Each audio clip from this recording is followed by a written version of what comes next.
An excerpt from Like Clockwork. Mon ami, you have taken the enemy flagship as a prize. Dubois was in fine form that evening. He lounged in the little cubicle of the dark, panelled restaurant and pulled on a cigar, adding to the dimness. The clink of cutlery from the other diners was distant. This was evidently a place for quiet conversation between men of means. How so?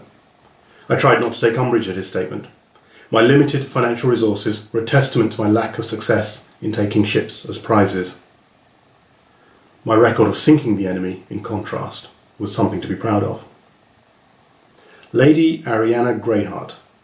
She is the only child of Captain Greyheart, whose late wife was the only daughter of the Duke of Warehaven. The title, of course, lapsed without a male heir, but she retains the honorific as the granddaughter of a duke. Of course. I had no idea about this sort of thing, but a response seemed to be required. What that means is she is rich. Rich in the manner of my forefathers. He ticked off the elements on his long fingers. Greyheart money from trade and factories, Warehaven land to invest it on, and of course the grand weight of a title. Any one of those would be beyond the dreams of a bootstraps boy like you. He was not being unkind. What he said was true. I joined the Navy when my mother died. My father was a sailor I had never met and who had long been lost at sea. The Greyhearts already owned swathes of your cold country. Edward Greyheart marrying up into the Warehavens caused something of a stir. But the result is that it makes Lady Ariana a unique catch.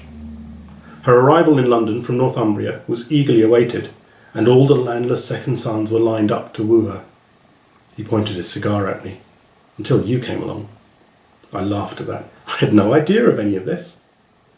That could be what attracted her. Someone courting her for courting's sake alone.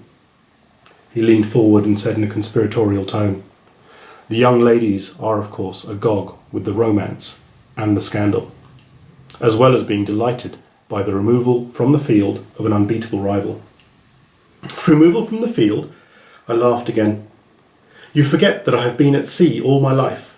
What do I know of women and courting? Besides, I know nothing of her feelings, nor have I made any proposition to her. Faugh! Raymond! Hang your head in shame. In front of all London society, you dance with her all night. You both ignore everyone else. You even ignored me. That last seemed to hurt him most of all.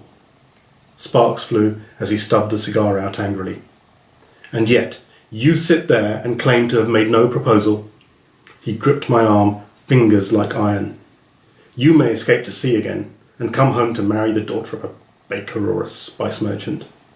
But memories are long for girls, and London will not quickly forgive or forget yesternight.